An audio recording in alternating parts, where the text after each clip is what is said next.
दिल्ली में दहेज के लालची ससुराल वालों पर दिल्ली पुलिस नहीं कर रही कार्रवाई। दहेज में 4 व्हीलर न मिलने पर पीड़ित महिला के पति ने पीड़िता पर अत्याचारों की बौछार कर दी। बेटी की शादी में पिता ने ससुराल वालों को दहेज के लिए अपना घर तक भी रख दिया गिरवी। लाखों का दिया सामान, लाखों के दिए नगद रुपए, फिर भी लालची पति का नहीं भरा मन। इतना ही नहीं, ससुराल वालों ने तो पीड़ित युवती को घर में कैद कर हुए फरार। जैसे तैसे पीड़ित युवती ने व्यतीत किए दिन। पीड़ित युवती ने बड़ा आरोप लगाते हुए कहा कि पति के दोस्त ने एसिड डालकर चेहरा बिगाड़ने की पूर्व में भी दी थी धमकी, जिसकी शिकायत थाना कालिंद्री कुंज में भी कर रखी है। आपका क्या नाम है? जी मैडम, क्या समस्या है आपको? सर, मेरा नाम रुखसाना है। मैं करावल नगर मुगल विहार में यमुना देवी गली नंबर 4 मकान नंबर 207 में रहती हूँ। यहाँ मैं शादी होकर आई थी। जी। शादी मेरी 2 जुलाई 2022 को हुई थी इमरान सैफी के साथ में। जी, क्या परेशानी होने लगी अब मैम? सर, शादी के 15 दिन के बाद से ही मेरी लाइफ में बहुत प्रॉब्लम्स आने लगे। जैसे कि मुझे दहेज के लिए प्रताड़ित करने लगे और मुझे ताने देने लगे कि तू क्या लेके आई है, क्या नहीं लेके आई है।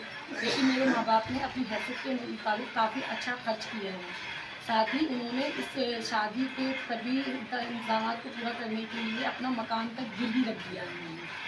उसके बावजूद भी मुझे इन परेशानियों का सामना करना पड़ा। मैं इस घर में बीमार हुई तो मेरा इलाज ना करा करके मुझे सुंदर नगरी स्थित सूफी अफीज़ आलिम के यहाँ पर जादू करने के लिए ले जाया गया।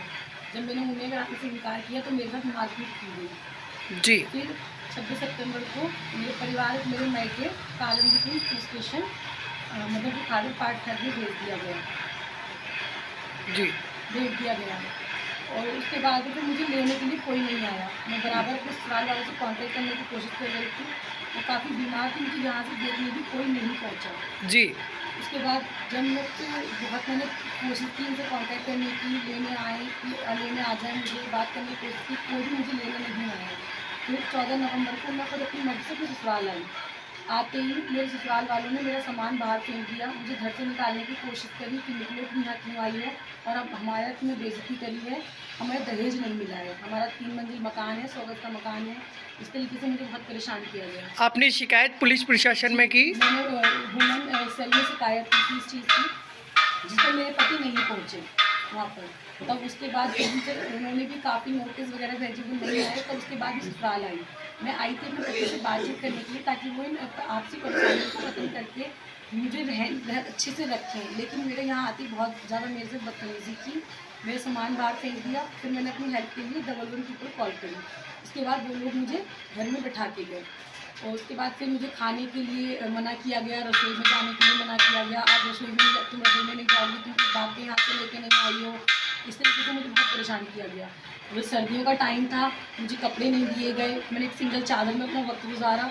उसके बाद 19 नवंबर को मुझे मेरे साथ मारपीट की। मेरे साथ इतनी मारपीट। शिकायत थाने में किए हुए कितना समय हो गया? मैंने 19 नवंबर को शिकायत कराई। जिस दिन मेरी मारपीट हुई थी मेरे साथ, मैंने उस दिन शिकायत की थी थाने में। जी। उसके बावजूद भी थाने वालों ने कोई एक्शन नहीं लिया है।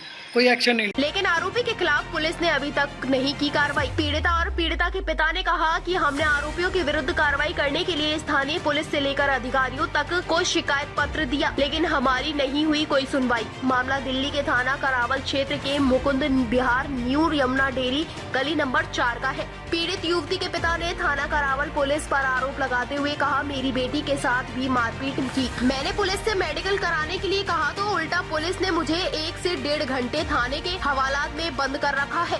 के बाहर बैठी हुई थी। फिर मेरे पेरेंट्स मुझे लेकर घर चले गए अपने। मेरी MLC हुई जब प्रवेश हॉस्पिटल में उसी दिन 19 तारीख को। फिर सुबह मुझे इलाज के लिए GTV हॉस्पिटल रेफर किया गया, जिसका ट्रीटमेंट। अब क्या परेशानियां महसूस कर रही हैं, आप क्या चाहते हो? अब परेशानी ये महसूस कर रही हूँ कि इन सब परेशानियों के बावजूद मेरे हस्बैंड 16 जनवरी को आपसी सहमति के साथ थाना करावल नगर से SHO नापे सिंह और पुलिस अधिकारी दिनेश मानसी की निगरानी में लिखित समझौते के तहत मुझे लेकर के आए थे। जिसके बावजूद उन्होंने यहाँ ला करके मुझे बहुत टॉर्चर किया। मुझे तीसरे मंजिल के किचन में रखा, मैं ज़मीन पर सोई, न मुझे ओढ़ने उछाने कुछ दिया। लेकिन मेरा ग्राउंड फ्लोर में रूम है, उसमें मेरा सभी दहेज का सामान, जरूरी चीज़ें हैं, ना मुझे कपड़े, कोई चीज़ नहीं दी। अब आप क्या चाहते हो? मैं चाहती हूँ कि मेरे ससुराल वाले मुझे सुकून से रखें और मैं चाहती हूँ कि पुलिस उस पर एक्शन ले जो उन लोगों ने मेरे साथ गलत किया है। गलत किया हुआ है। तो क्या अभी घर में मौजूद हैं वो लोग?